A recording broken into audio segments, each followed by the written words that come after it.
歡迎來到新興消息頻道，請訂閱頻道，所以大家不要錯過當天最熱門的新聞。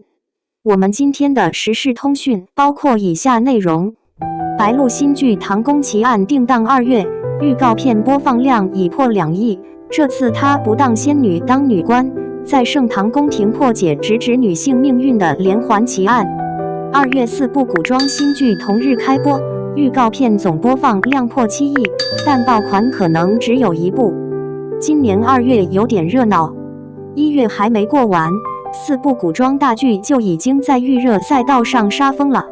唐宮奇案的預告片，光是白鹿那一個含淚回眸的鏡頭，就在短視頻平台被剪了上萬遍，播放量早破了2億。平台排播表一出來，大家才發現這4部戲居然扎堆擠進了2月，題材還各不相同，一副誰也別想逃，總有一款適合你的架勢。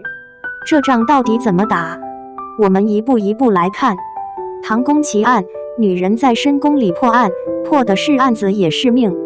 白鹿這次不演仙女也不演將軍，演了個內業局的女官，叫李佩儀。盛唐上元夜，公主在宴會上當着所有人的面離奇暴斃。這案子落到了一個想查清自己家族血案的女官和一個精通星象卻只想明哲保身的太史丞王星岳氏頭上。預告片裡燈火輝煌的宮殿暗角藏着血污，是女裙擺下是掙脫不開的鎖鏈。她打出的旗號很鮮明，首部全女性主導視角的古裝懸疑劇。故事用寧遠公主案當鈎子，串起5個單元小案，每個案子據說都直指唐代女性不同的生存困境，不是那種輕飄飄的宮鬥，而是涉及典妻、殉葬這些沉重話題。看物料，劇組在恐怖感上下了功夫，沒有誇張的鬼怪，但那種來自歷史縫隙和人性本身的含義，透過光影一點點滲出來。它定在2月初登陸央視8套，網播則在優酷獨播。能否成事，就看這案中案的局能不能編得足夠嚴密，又足夠戳心了。夜不收，男人在草原上玩命，拼的是血性也是信義。如果覺得宮闈太憋悶，那可以轉頭看看草原。景柏然這次形象顛覆不小，從文藝小生直接報改成明朝邊境特種部隊夜不收的百戶，皮膚黝黑，臉上帶疤。歷史上夜不收是真實存在的精銳斥候，這部劇就把鏡頭對準了這麼一群夜間行動、生死不計的人。故事很簡單，萬曆年間，明軍和瓦剌議和，景柏然飾演的陳廣要帶着小隊成員護送議和使者穿越草原。反對議和的蒙古將軍明道士自然在半路截殺，於是整部劇就變成了一場漫長的極限求生。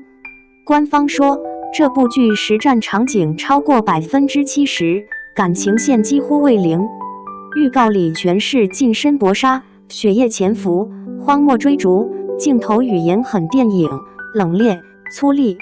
愛奇藝把它放在2月中旬播，明顯是想用這種純粹的男人戲和動作場面，抓住一批追求刺激感的觀眾。張一凡演的草原公主，是這片硬朗色調裡唯一一抹亮色。成何體統，穿書自救指南，2個現代社畜在古代宮廷瘋狂對暗號，畫風陡然一變。如果你上班已經夠累，想看個不用動腦只管哈哈笑的，那這部可能是你的菜。王楚然演一個倒霉的現代社畜，一睜眼穿進了自己看過的小說，成了注定要被處死的反派妖妃。他正盤算着怎麼保命，突然發現那個傳說中喜怒無常的瘋批暴君夏侯惇程磊士，看他的眼神也不太對勁。直到某天，暴君在他手心畫了3個英文字母 SOS， 雙穿越設定一下子就把套路打破了。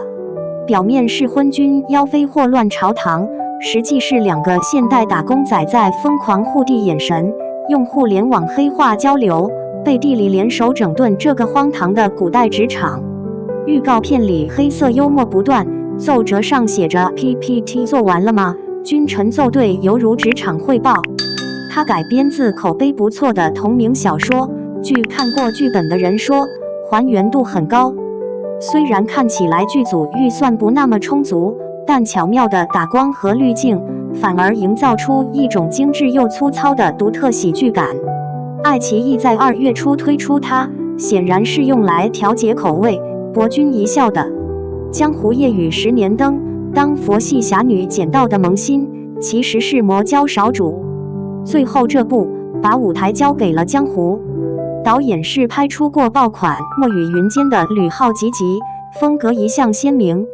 故事改編自關心則亂知否作者的小說，講一個只想躺平、按時下班的青雀宗弟子蔡昭包上恩師，在一次任務中撿到一個失憶的柔弱美少年長寧周毅然是，他好心庇護，兩人結伴，卻不知不覺捲入了連環江湖謎案。直到敵人殺到眼前，他才發現身邊這個純良無害的小可憐，真實身份是令人聞風喪膽的魔教少主。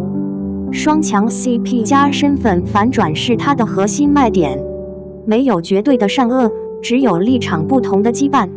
預告片裡，川西的實景雪山，森林大氣磅礴，打鬥場面飄逸又有力度，看得出經費在燃燒。他探討的是上一代的恩怨如何壓在下一代肩上，所謂的正邪之間是否有第三條路。騰訊視頻把它壓在2月下旬，可能是想用扎實的陣容和反套路的武俠敘事，為這個2月收個好尾。4部劇，4種截然不同的古裝，有懸疑探案，有歷史動作，有穿書喜劇，有武俠言情。觀眾的口味從來沒有像今天這樣被精準分割，平台的排播策略也一目了然，用不同類型覆蓋盡可能多的人群，讓2月檔期不留空白。當唐宮奇案的觀眾為女性命運揪心時，夜不收的觀眾可能正在為一場精彩的馬戰叫好。當有人跟着成何體統的現代梗哈哈大笑時，另一邊或許正為江湖夜雨十年燈裡正邪兩難的愛情唏噓。這不再是過去那種萬人空巷追一劇的時代了，而是一個各取所需、圈地自萌的新戰場。那麼，當盛宴同時開席，你的時間會首先留給哪一桌？